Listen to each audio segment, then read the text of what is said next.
Our club's always been a forum for visionaries, public figures, and decision makers to command attention to the issues of our time and inform the most relevant, compelling, and challenging conversations. Here we offer first-person access to dynamic political, business, and public personality.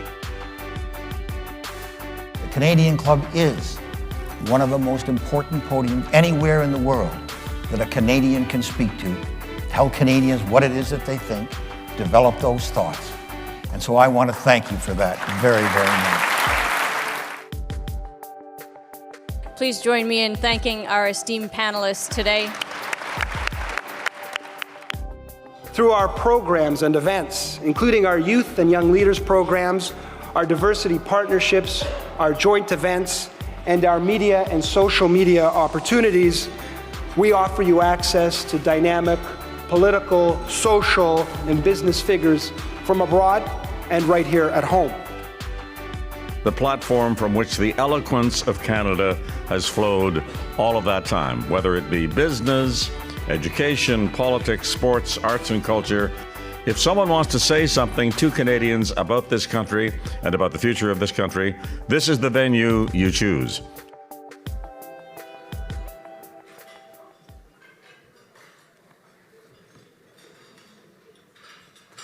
Good afternoon, everyone.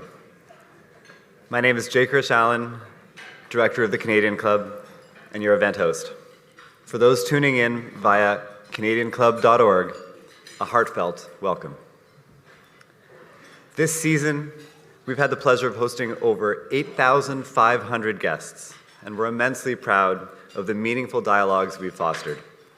Just last week, our agenda was brimming with discussions. Kudos to the team for running 3 events last week.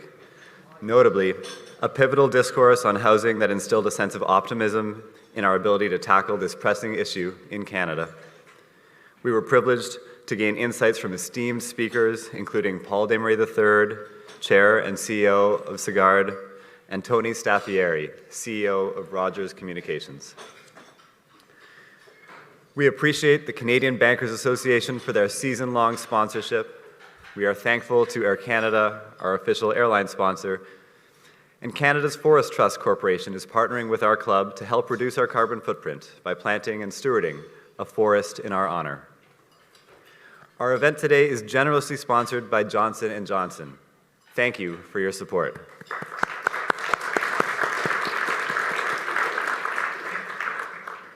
We regularly invite young leaders to participate in our events, and today we welcome a table from Toronto Metropolitan University and Humber College.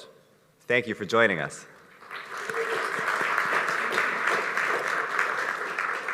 Now, before introducing our panelists, I'll remind you that our events involve you as audience members as well. What questions about Canada's economic resilience do you have for our panelists?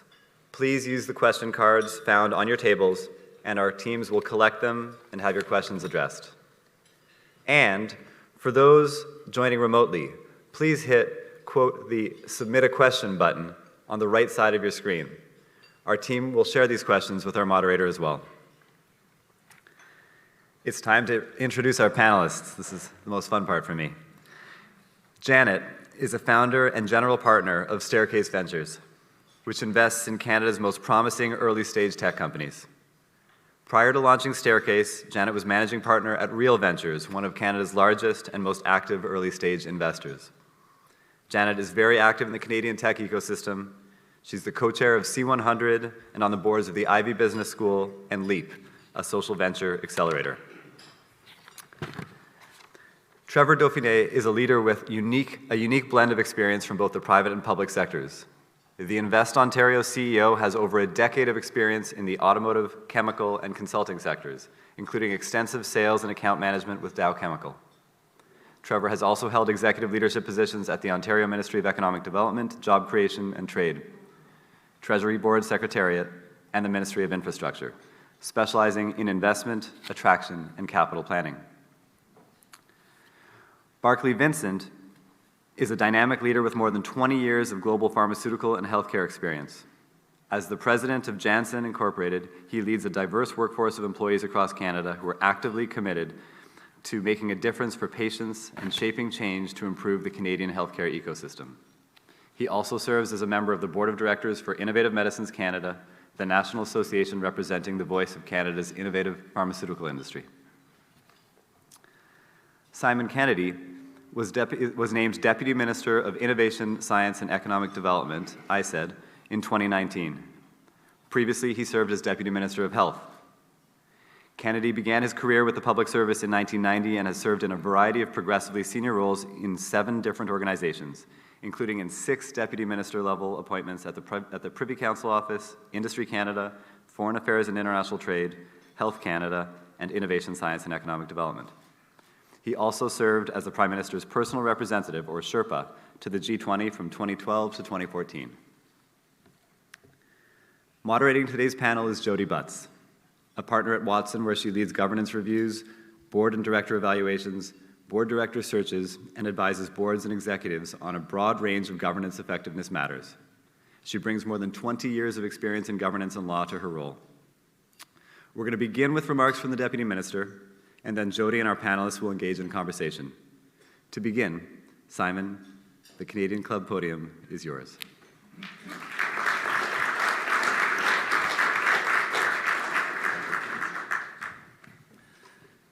Many thanks for that kind introduction, and thank you to the Canadian Club for having me here with you today.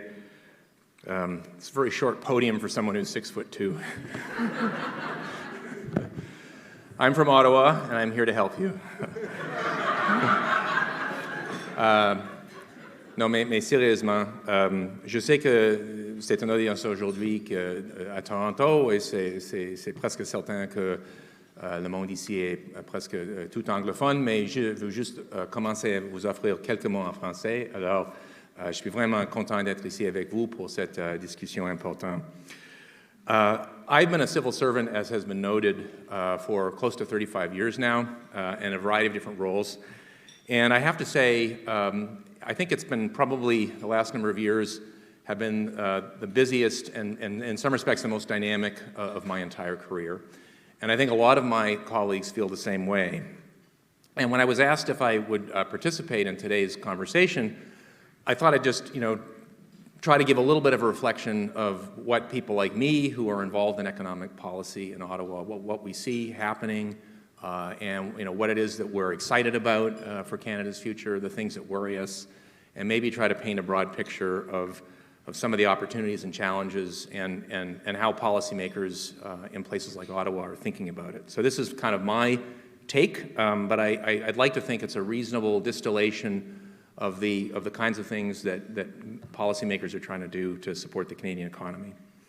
So it is a gross oversimplification, but I would say that you can boil down a lot of the activities and a lot of the legislation and a lot of the announcements that you see in the newspaper, that there are kind of 3 broad forces at work behind the kinds of things that at least governments are doing. It'd be great to compare notes with the business folks in the room, but to try to prepare the Canadian economy and Canada for success into the future.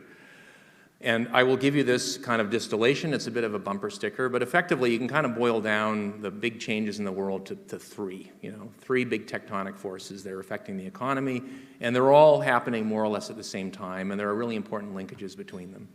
So the first one is the shift towards green and sustainability. This has been on the agenda a very long time, but I think it's fair to say that certainly I have never seen anything like the kind of movement over the last number of years towards major investments to kind of get ready for a net zero future. And a really vivid example of this would be the automotive sector, not just in Canada but around the world, where you have the largest corporations in the world in this space rushing to build new supply chains to support electric mobility and putting billions and billions of dollars of capital at risk to build these new supply chains. In an environment of, frankly, relative uncertainty. We don't know entirely what the future market will look like. We don't know entirely about, for example, the electric grid and the systems that are needed to support these new products. Governments are working on that, to be sure, but it's just to say the amount of capital going in and the speed at which it's going in is really revolutionary and transformative. And certainly my sense is that these corporations have decided that this is where the future is, And the risk of actually waiting to see exactly where things shake out is much higher than the risk of not moving. If you don't move, you're going to be left behind. So that's one example. So green and sustainability, a huge tectonic force affecting investors, corporates, governments, citizens are increasingly demanding it. And that shows up in all kinds of areas. The second one is something we've been talking about for a long time. My own personal view is the pandemic has really turbocharged it, and then AI, these frontier technologies, and in particular artificial intelligence, are really driving this like never before. But that is the rise of digital and data as fundamental elements of competitive advantage in the economy, to the point where even if you're in a so-called traditional business, whether you're in, I don't know, mining or agriculture, increasingly the views in that industry or in those industries are, in order to be able to figure out how to better plant and harvest and get better value out of the crop, how to be a better and more responsible miner, how to make better use of the assets you have, these inventories that are on your balance sheet. It's the ability to use the data and the ability to use technology to actually beat out your competitor and be better at what you do. And we are seeing this all across the board, that digital and data is becoming, in a sense, it's kind of like a new factor of competitive advantage. It's a kind of important, really crucial input to productivity. And the last force I would note, again, I think we really saw this turbocharged in the last couple of years. My own personal view is the pandemic.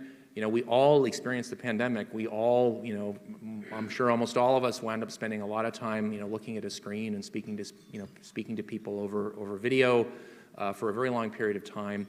But that phenomenon is the increasing importance of resiliency and security in our supply chains and in how the economy is actually organized. And I would say, just to give you an example, but I was very actively involved, along with a lot of other colleagues, in supporting the government in the management of the pandemic. And so I was one player, but a pretty upfront seat into the efforts of the government to secure vaccines and personal protective equipment and other kinds of goods and so on that are necessary to protect Canadians. And I can tell you, it was very, very instructive to see just how thin some of our supply chains are, and how reliant our country is, and not just us, but other advanced, economies, very large, sophisticated economies, how reliant they were on a single factory on the other side of the world, or on the goodwill of neighbors to make sure that goods and services were flowing, even in a time when populations were demanding that they get looked after first. And so I think, policymakers had this kind of vivid real-time example of the vulnerability of even an advanced economy. And we've always, Canada's a leader in free trade. We have these relationships all around the world. But when the chips are down in an emergency, there are certain risks if you don't have resiliency built into your supply chain. So green, digital, and resilient, huge driving forces. So I was told to keep my remarks short. So what I will say is this is a challenge. It's a challenge for Canada, and it's a challenge that perhaps is greater for us than some other peer nations. I wouldn't make a claim one way or the other, but I would just say if you look, for example, at where some of the real sources of growth have been for our economy, since the Second World War, certainly for the last number of decades, we have relied extensively on increases in the labor supply. I mean, increases in multi-factor productivity, use of technology, and so on were important, but they weren't nearly as important, frankly, as the huge entry into the workforce of women, the huge entry into the workforce of the baby boomers, and so on. If you look at kind of how our economy has succeeded, we've done pretty well. Canada's been a rich country, and our firms have been profitable, but the sources of our growth have not typically been, significant advances in innovative new technologies and really pushing the frontier. We have been, this is a gross oversimplification, but we have this huge and important resource endowment, and we've had a huge entry of people into the labor market, and those have been important sources of growth. I mentioned resources. We are blessed as a country. We have huge resource endowments. That is a potentially enormous opportunity. There are also risks there in a world that has increasing demands around carbon, increasing expectations around sustainability. And we are next door to the world's largest and most dynamic economy, with which we have a free trade agreement. So we have been blessed to have easy access to international markets. But in a world of increasing shifts and pressures on green, on adoption of digital technologies, and on changing dynamics around supply chains, all of those things are a potential challenge. We can't necessarily imagine that we can be entirely reliant on traditional trade relationships when all these supply chains are changing, for critical minerals, for semiconductors, for access to computing firepower for AI. We can't necessarily continue to rely on increases in the labor supply in a world where a kind of brain power and innovation is going to be increasingly important because of labor shortages. And on our resource base, we have to make sure that we're taking advantage of our kind of knowledge and that resource base, but in new ways. So those are challenges, but there are also huge opportunities. We have tremendous expertise in energy and resources. We have huge stores of green energy. We have a highly skilled workforce. We are leaders in frontier technology like artificial intelligence. Some of the founders of the field are Canadian. And we have free trade deals with more than any other country practically on Earth. So we are very well positioned to navigate through these tectonic forces, but the future is not certain. And a lot of the policy work that's underway now is really, and we can all have a debate about, how well we're doing. Certainly, I'm open to criticism, but I would just say that a lot of the effort that you see, certainly from my ministry, and a lot of the things that have been generating a lot of headlines are really designed to take advantage of those opportunities and to kind of respond to those forces. So I'll give you two quick examples and then I'll stop. Massive investments in electric vehicle supply chain. That is about the green future that we all want. It's also a huge resiliency, and it's a huge kind of supply chain security play. These supply chains are being built now, and when they're built, they're going to be in place for decades to come. And if we're not there at the table figuring out how to make sure Canada stays relevant in the automotive sector, there is some risk that we will be left behind as this entire industry transitions. Artificial intelligence, there was a major announcement in the federal government's budget of a significant investment in AI compute. AI has gone from being, this is again a simplification, focused mostly on research, where Canada has been a world leader, to very much now on application and the use of these generative platforms and the use of artificial intelligence to drive enormous advantage in the economy. And most of the leading thinkers think this is going to be potentially as big as electricity, affecting every business that's out there. And having the research capacity is very, very important, and that's a huge advantage for us. But you need the computing firepower to actually be able to train these models and apply them in the economy to actually do things that are important. And more important, you need the adoption by the business sector. And so if you look at, and one last thing I would say, is there's a significant resiliency and security issue associated with artificial intelligence too, because those compute resources are not evenly distributed all around the world. We can't go and kind of discover them in the north and they're there. They are currently built and exist in a number of jurisdictions. But if we want to make sure that Canada has access to the compute firepower needed for the AI future, we need to make sure we have a sovereign capacity to use that. So the budget invested significantly in access to AI compute and sovereign compute. Again, this is about our digital future. It's also about resiliency of the economy in a world of really shifting supply chains. So thank you for having me today. I'm really looking forward to the conversation with the panel. I hope that was helpful, and thanks.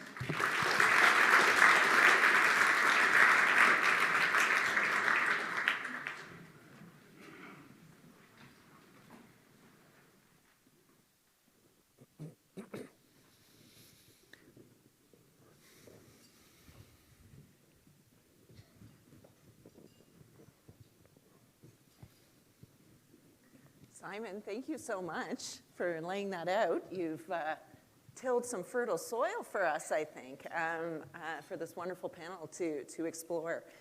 Janet, I'm going to ask you to kick us off. The topic is resiliency. Generally, when you think about resiliency, it's built on strengths. And you have this great investor perch. What do you see as Canada's strengths? So it's a great question. Just for perspective, I launched a venture capital fund and I made the strategic decision to focus on investing in Canadian-based businesses. So I am very bullish on our opportunity to launch and build great tech companies in Canada. And to your point, in terms of the strengths, I would say three key things that help not only the tech startup ecosystem, but also our country broadly. First is our talent. As Simon alluded to, we are a top country in terms of technology. The two founding fathers are often called the godfathers of AI, are based in Canada. One is Yoshua Bengio, based out of University of Montreal, and the other one is Jeff Hinton, based out of U of T. Those two men continue to teach in their universities. We have so many other great universities, including University of Waterloo, recognized around the world. So we just have great tech talent, and that is recognized when I go and talk to investors in Silicon Valley and elsewhere. They often talk about the amazing technical talent in Canada. So that would be number one. Number two is the access to global markets. When we invest in technology companies here in Canada, they are looking outside Canada from day one. Canada as a supplier is welcomed around the world. We are right next door to the largest commercial market in the world, and Canadian companies are able to access that market and other markets around the world. So I would say number two is the access to global markets. And the third is our society. And everything is not great in Canada. We all need to be fighting to improve this country. But we also need to recognize we live in a country that is democratic, free speech, is very tolerant, as at peace, and so we have a lot to be grateful for. And we need to say, hey, there's not a lot of places, unfortunately, in the world do not have those advantages right now. Wonderful. That's a great way to kick off this conversation. Now, Trevor, I think maybe the resiliency of the economy is a little bit in your job description. So what do you see as the strengths when you think about the job that lies ahead for you? What do you draw upon? So, what I'll say, though, just to start, obviously, my job is focused on Ontario, so we'll be a little Ontario-centric, but I think a lot of it sort of plays out from a broad-based perspective for the country. But, I think Janet did a great job of delineating what I think are some of the great sort of benefits from a resilience and what the strengths are that we can build on. If I could maybe just put a different twist on it, when I speak to investors, we talk about the skilled talent in the province. And we talk about the number of STEM grads. We put out 65,000. We talk about the post-secondary rate and the talent that means. I think, what does that really translate into? And I'll give you a great example. There was a large multinational pharma company that we were working with. They wanted to make a really giant investment in this province. And the decision wasn't informed by subsidies. It was informed by the fact that the people from that office here in Ontario went abroad to other countries, and they saw the value of that talent. And that company ended up making a 500-person investment in this province. I think it's exemplary in terms of the kinds of skills that we have from jobs and ability for our knowledge-based economy to get out there. The other thing that I would sort of riff a bit on that would be, when we talk to decision makers at companies, when they make a decision, do I want to go to Columbus, Ohio, or am I going to go to London, Ontario? They have a matrix that they weight, and obviously the business case is a huge, huge part of that. But you know what's also really important now that wasn't 5 and 10 years ago is ESG.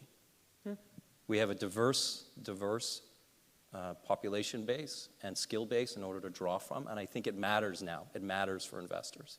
The other thing, and I can't emphasize this enough, and I think the deputy sort of touched on it as well as Janet, but stability of Ontario has made us shine. Like, we're in a world of instability. 10 years ago, I didn't have the opportunities from an investment attraction perspective that I do now.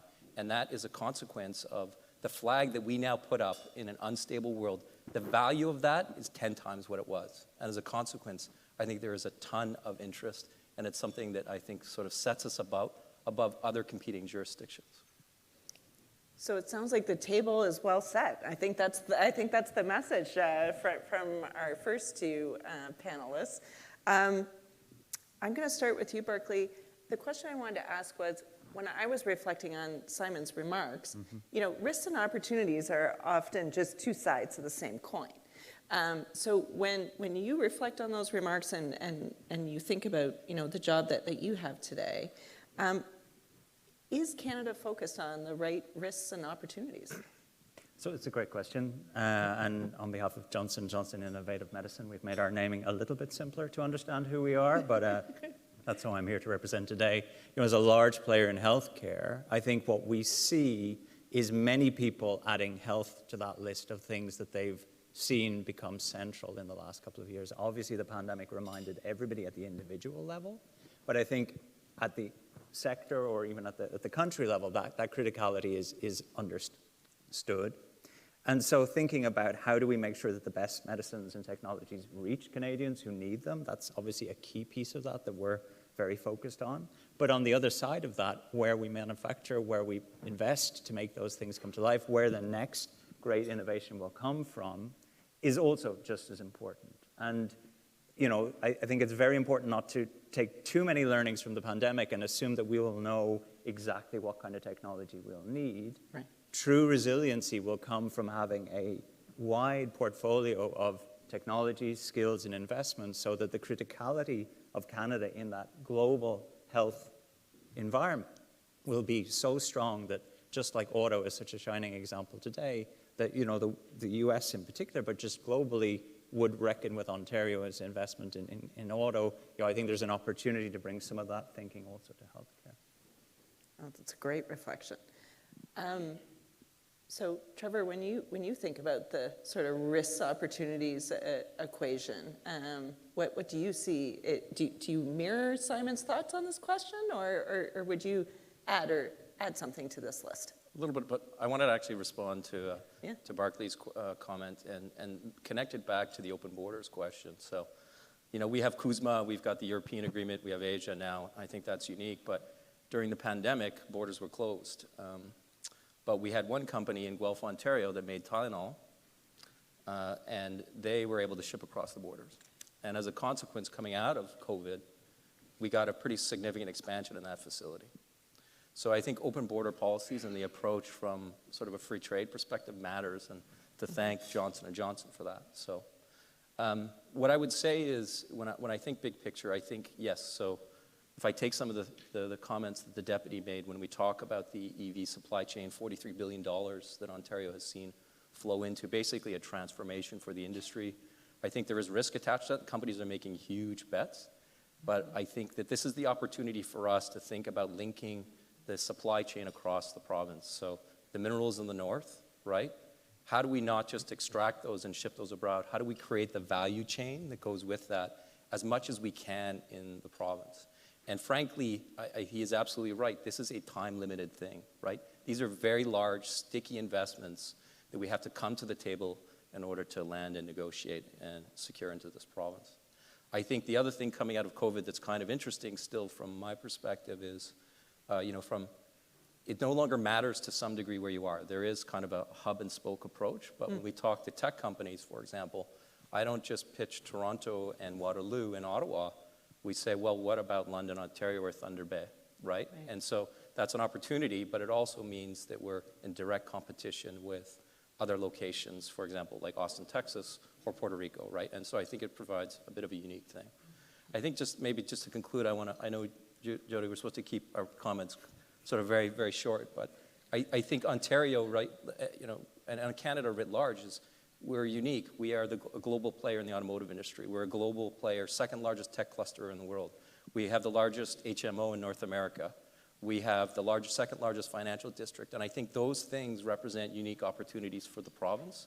So what does that mean? That means fintech. It means autonomous vehicles. And I think those overlaps are really important because they're natural strengths and opportunities. And then the last piece, if I turn around the risk question, I think as a consequence, things like cybersecurity, that represents both a risk but also an opportunity for Canada, right? How do we construct the right kinds of companies so that we can both support cybersecurity but have the requisite skills to expand? So I apologize. I went on a little too long, Jody. No. But I have to let Janet in to this. You can't drop cybersecurity and me go, okay, Janet, you just sit over there and not comment on that, please. You want me to cybersecurity specifically, or? No. Yeah, I could just tell you wanted to add something to the conversation there. No, I was just sort of, I was just thoughtful, but I think, no, that's okay. I don't need to add anything specifically on that. I think we can go on. Did you want me to touch a little bit about competition and resilience? Yes, because I think, we can talk about risks and opportunities, we can talk about strengths, but how does competitiveness really mesh with resiliency? So to me, competitiveness and resiliency are inseparable, right? They are so tightly linked, and it doesn't matter whether you're talking about business or athletics or academics or whatever field, the more competition you have, the more you are going, the more, at least the winners are going to be forced to up their game and therefore in the process become more resilient. And so I think one of, and you just think about that, yeah, absolutely, it sort of makes sense. Yeah, if you have more competition in business, it forces the companies involved to think harder about their value proposition, work harder to meet the needs of their customers, work harder to reduce their costs so that they're not priced out of the market. I think where it comes then to Canada is one of the challenges with Canadian resiliency is in a lot of markets we do not have the same level of competitiveness as we do in the US. And so I think that is a challenge. And whether you talk about the banking industry, and it's fine to say, hey, we're one of the top financial markets, that's great. But you look at the competitiveness of our banks relative to the competitiveness and the speed with the US banks. And, I have a ton of respect for our Canadian banks. They are very resilient, they are strong, they are very well managed. However, they do not adopt technology nearly as quickly as the US banks. They are much more slower moving, right? And you can extend that. When I think about our companies, I hear it all the time. Our companies will say, hey, I go and talk to a Canadian company and I'll talk to them, and whether it's a bank or a manufacturing company or, you run down the list, and they'll have conversations after conversations after conversations. And then they go and call on a US company, and the US company will say, I like that idea, let's buy it and let's start implementing it because we got to get it, and by the way, we want to get it before our competitors. And so I think, where does that leave Canada? As I said, I'm a huge fan of Canada, but I think we as a country need to get more competitive, right? We need to move faster with adopting technologies, because otherwise we're going to be left behind when we think about the global stage. Oh, thank you for that. I'm going to ask Berkeley to jump in on this one. When we think about competitiveness, the life sciences were such a focus for everybody, right? At that individual level, when you think about Canada and its prospects and in a global context, how do we stack up, and what would be your thoughts on maybe how we could move forward effectively? So I think the thing that's moving the most in the recent years, and Simon touched on it, but I do think it bears repeating, is the geopolitical landscape is changing really quite fundamentally. And I think that offers actually huge opportunities to Canada. There's obviously a very, very large and important healthcare market just across the border. They're thinking differently about their biosecurity. That's a key part of everything else that they're assessing. And I think that there's obviously examples outside of healthcare of how the centrality of Canada has played very strongly to Canada's advantage. And I think that in healthcare and life sciences, there's really opportunities, lots of skills, lots of that intellectual firepower, but maybe the opportunity to match that with industrial base, investment, jobs, all the things that I know many people on this panel care deeply about. Yeah, no, absolutely. Well said. Simon, I have a question for you from the audience. The audience member is asking about productivity. So we just talked about how does competitiveness mesh with resiliency. What about productivity? And Janet's comments also touched upon that issue. So maybe, Joan, if you'll indulge me, I'll maybe just offer a brief comment on the previous and then talk about productivity. So I would just say on competitiveness, I think, certainly I as an official agree that's a really important part of resiliency, and actually businesses that are more competitive and have to survive in a much more difficult market in the end often tend to be more successful and profitable and so on. But competition policy, this is going to be a bit wonkish, it's really only about 100 years old. Like there was a time when being competitive meant you were the biggest player around and everyone had to deal with you and there were no other competitors because you put them out of business. Yes. And the emergence of competition policy was to try to set some balance between consumers and businesses, creating a level playing field. That's a construct that society has created that isn't there naturally. And there is a debate to be held, and it's not to say we don't want competitiveness, because absolutely we do. And in fact, the government has made amendments to the legislation to try to stimulate a more competitive and dynamic market.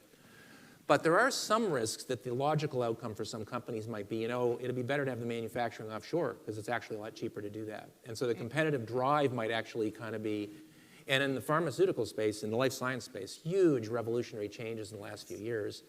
And I'd agree that Canada has this huge advantage in the sense that, during the pandemic, a lot of countries had export controls. Europe had actually passed legislation enabling them to impose export controls. Our earliest doses of vaccines came from Europe. And we were lucky because they agreed not to do that to us. But if Europe had put export controls in place, we would have initially had trouble getting vaccines. Having the manufacturing capacity here, in addition to the innovation and the brains and all that stuff, it turned out to be really important. And the government of Canada has a whole strategy to try to reinvigorate and invest both in the kind of the brains and the knowledge side, but also the manufacturing, to be able to make stuff at scale. Because in an emergency, you actually want to have that part of the supply chain here. And as it turns out, having the government play a role turns out to be really important, because if you just let the market roll, you're not necessarily guaranteed to get it. So competitiveness is really important, but there are these other policy objectives, and I wouldn't claim that I personally have the right answer, but that the thinking, I think, of governments around the world the last number of years is like, what's the right kind of mix of policies to try to get resiliency and competitiveness? On productivity, I guess I would say, I don't want to sound glib. It's a very important issue. The Deputy Senior Governor of the bank has raised this as an issue, quite well known, her comments on this. The government has talked about this as an issue in the budget. But I would just remark, maybe in a note of cautious optimism, that this is an issue that we've been talking about for many decades. Like, it's from the day that I arrived in Ottawa as a kid, a long time ago, to today, much of the content of the debate hasn't changed. Our business sector are generally slower to adopt technology. We've always had this gap with the US. So that's not to say, well, it'll always be there, so what? I mean, actually, really, we've got to maybe double down and do more. But I would say during that entire period, if you look at the kind of policies multiple governments have pursued across the political spectrum, significant deregulation, significant privatization of what you might call state industry. I mean, there was a time in this country when the railroad, the telephone company, the national airline, the National Petroleum Company, there was a much greater involvement of government in the affairs of the economy.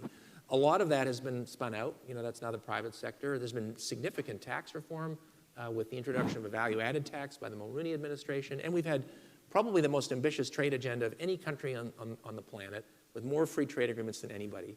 And all through these major structural changes in the economy, tax, regulation, privatization, free trade, our productivity issue has continued apace, which I think tells you something, that it's not just, it's something about the industrial structure of the country. We are a country largely made of small business. We are a country that for many decades, as I noted, relied on expansion of the labor force and resources. We are moving rapidly into a world where a lot of the factors of advantage are going to be around technology adoption, AI, the ability to use resources in ways that are far more efficient with less environmental exposure and so on. So the good news is we do have rule of law and we do have stability, hugely valuable. We do have vast resources for the clean economy of tomorrow, all the critical minerals. We have one of the most highly educated populations in the world. I'm personally convinced, to be sure, the support from governments for some of these massive investments has been important. I mean, there are CFOs and companies who look at the balance sheet and they make calculations partly based on the numbers. But my experience dealing with these large companies is they're very keen to be here because of all of the advantages that have been discussed earlier. And so I think we have, as I say, a note of optimism would be, we've had this problem. It's a secular problem that's been there a long time. I'm not sure there's a magic bullet. Anybody who claims to have a magic bullet, please send me your business card. like to figure out what that is. But there are also potentially enormous opportunities for us in a rapidly changing world where we have a lot of stuff to offer people. So maybe I'll stop there. Okay. So, yeah, maybe I'll comment on that. I think what's interesting on this productivity issue and why the productivity issue is bad and it's getting worse. I was at an event earlier this morning and somebody said, recent stats say that Canada is one of the worst performing countries in terms of the productivity, change in our productivity over the last several years. What's interesting is what is driving productivity is technology. And if you look at our major stock indexes, about 10 to 15% of the value is from technology companies. In the US, it's twice that. The most valuable companies in the world, the companies that are driving innovation, they are based in the US, and we don't have enough in Canada. So then I think it becomes a question, okay, how can we foster the tech environment in Canada? How can we create more great companies? And I'm sort of hesitating, don't know if I want to necessarily open the wound, but the whole capital gains tax structure I can tell you, I mean, I'm sure you've heard a lot from the tech community that are saying this is going to be the death nail, right? And I will say on a very, I don't need to repeat all the arguments, but I know CEOs of companies, I know one CEO of a company that I'm trying to persuade him not to move his company. He has 2,000 people located in Canada. He is so upset, he's like, we're going to move our company, we're going to move our company. I'm saying, please don't move your company. But, we need to, and it's not just a capital gains tax, but it's other things. What can the government and what can we all, frankly, be doing to change that number so that we become much more of a technology-based economy, because that is where we need to move. Okay, thank you for that. Shots fired. I love it. So building on that, because I think, so not only is there the competition to keep the company here, but everybody's early remarks, I think everybody on the panel has mentioned all the great talent that we have in this country, including on this panel. But how do we keep the talent here? Like, you have to keep the company here, but Trevor, you said, you're pitching other parts of Ontario, but that means they can go anywhere, right? They're not just looking at major city centers, and they're not just looking at Ontario. So I'm going to ask you to weigh in on this first. But are we doing enough to keep talent here, whether it's Ontario, which is your remit, Trevor, or Canada more broadly? Yeah, no, what I would, absolutely. So our greatest force, right, is talent. I think that's one of the major differentiators in the space. On the flip side, you're seeing talent crunches, right, as a consequence of demand on particular certain areas. And we can point to AI, you can point to the tech sector to some degree, you can point to life sciences in terms of the growth factor on these companies. I think, from my perspective, what I try to do is secure the right kinds of investors in this province to create the jobs that keep people here. The focus of the agency really is to go and help those strategic investments that are game-changing, whether it's a supply chain gap or a technology company that isn't here playing in the space, or to help create the next Shopify or OpenText or Magna or Linamar, because that's where the real value of jobs and the jobs of the future are created, is to help them facilitate making those jumps. Like, how do I work with a unicorn company that's on a high growth trajectory perspective and say, how do I make you get to that next level and create the jobs of the future? And that's, for me, it's a bit of a rising tide floats all boats, and I see that as a big part of the solution with keeping people here. And to some degree, yes, you're seeing there was always historically the brain drain from classic places like Waterloo to California, but we've seen a bit of a reversal from that perspective. I certainly say that certainly there's been a reversal out of California, definitely. And so I think part of what we try to do is focus on the opportunities in order to keep people here. Yeah, well, let's hope it's not a pendulum. We're almost out of time, so I want to give everybody an opportunity. So we have a wonderful audience online. We have a wonderful audience here in the building. Many of them sit on the boards of charities, of private companies. They're senior leaders in business. What is your call to action on this topic of resiliency and all the kind of enablers and adjacencies that we've talked about in terms of competitiveness and talent? Berkeley, I'm going to start with you.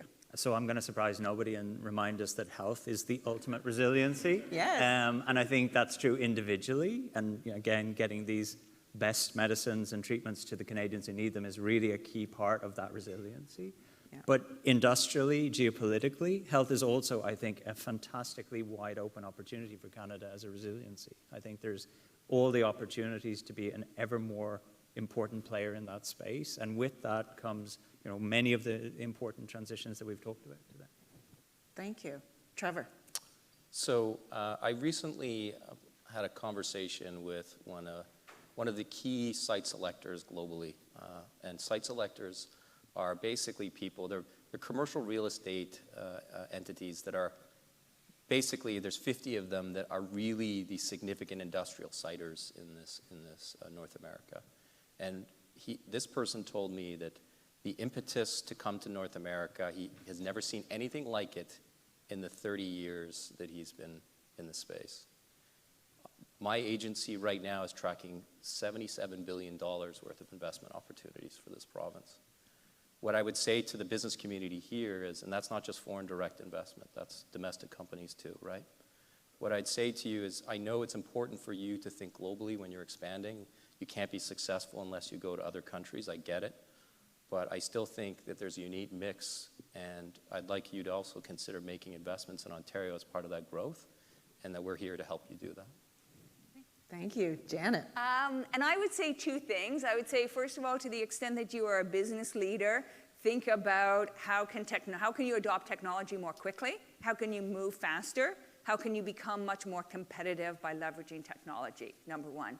Number two, for all the Canadians, which I assume everybody is and online, is don't give up on our country. I know not everything is perfect. When I talk to a lot of people today, I have a sense of, just sort of almost frustration that I've never sensed before in this country. And I say, we cannot give up. We cannot give up. We love our country. It's our obligation to dig in and to help our country and to help it help it improve and address some of the issues that we've talked about today. Simon, last word. So I would say maybe a version of Janet's just to start, which is, by many metrics, I'm happy to give some later for those who are interested. I mean, there are many, many people around the world who would trade places with us in a heartbeat. By many, many measures, we are still one of the best places, if not the best place in the world to live. And in relative terms, there are a lot of the problems we're talking about today are problems that other countries are struggling with as well. So I do think sometimes we have it's kind of a very charming Canadian tendency sometimes to sort of focus on all the things that aren't going right, but there are so many things that are going really well. It's obviously maybe dangerous sometimes for officials or people from Ottawa to say, hey, everything's great, because you want to know that we're working on the things that are problematic. But just to say, I think there is much to be optimistic about. So maybe that's point one. On the issue of what boards should be thinking about, two quick things. One would be, I don't think it's an exaggeration to say the world is being refashioned as under our feet. That there are huge tectonic shifts. Automotive is a very visible one in Ontario, but I could tell you an equal story in a whole bunch of other sectors. There are tremendous opportunities to partner with allies, and there are new business opportunities as these supply chains are being rebuilt in sector after sector. And I do a lot of travel, and I have been struck. I mean, people are always happy to talk to Canada, and we have lots of people who take us very seriously and want to talk to us. But the volume of kind of very, major, allied countries and massive corporations and others who are eager to talk. We want to work with Canada. How do we work with Canada? We want to do more with Canada. So I think there is enormous opportunity out there. If you're looking for it, big changes going on. How do you seize those? The second one, and I'll just draw just a lesson from a very prominent Toronto business person I won't name, but just I'm stealing this idea. But they say, if you're on a board, you really need to be paying attention to artificial intelligence, even if you're on a not-for-profit board or whatever, and you need to be thinking about how do you use this to better your business. And the risks of not thinking about it are actually potentially outweighed by somebody else is going to take advantage of this technology and is going to put you out of business and eat your lunch. So the risk of standing still doesn't mean there aren't risks with AI. I would urge you to be very cautious and responsible. But the risk of kind of just sort of worrying that if we adopt it, it's going to cause problems are probably outweighed by the risk that this is a tidal wave coming at you and you got to figure out what to do with it. And I have just one last admission. In my own organization, which is a very large organization, it's very resource intensive. We have a lot of people, doing things with processes you might imagine are not as modern as they should be. I was struck by how easy it was to adopt off-the-shelf artificial intelligence, technologies that are available now and are tested and actually have the ability to strip a lot of inefficiency. I wouldn't claim that we've figured it out, but it's not as rocket science-y as you think. It's actually a lot closer to the front line, and if you spend a little bit of effort, I'm convinced you can get a pretty solid return. So I would just say, I think you got to pay attention to AI. That would be my last little piece of advice. Well, one of my most favorite things about Canada, and one of the reasons it makes me optimistic, is having wonderful conversations like this with so many talented, thoughtful people who can respectfully disagree and find common ground. So thank you so much. Please join me in thanking the panel.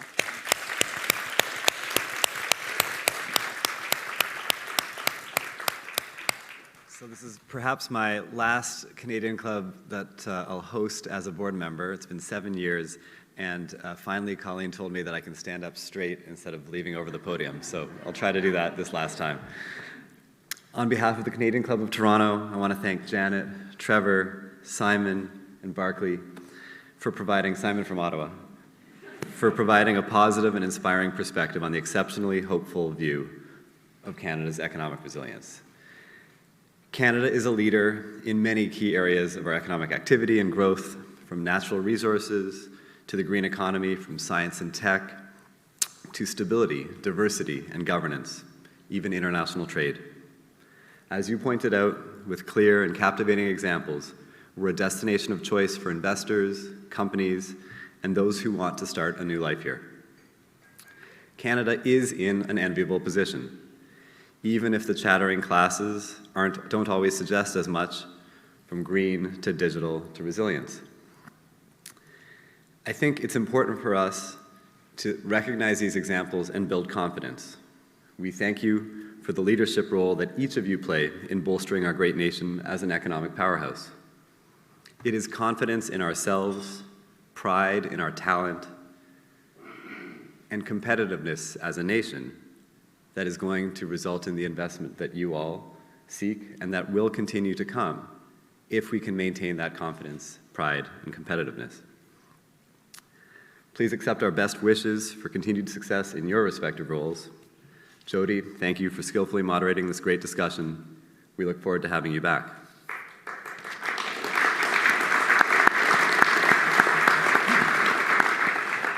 Before we conclude, I want to encourage you to visit our website, canadianclub.org, for details about our events. We have a busy spring ahead of us. We hope to see you again soon. On May 23rd, we'll host the 2024 Private Equity Outlook with panelists from Hoop, Fengate, Brookfield, and Kensington Partners. On May 30th, we'll host a discussion on employer-funded healthcare featuring the CEO of Dialogue and the president of Sun Life Health. On June 5th, we'll host a conversation on how reconciliation is progressing on Bay Street.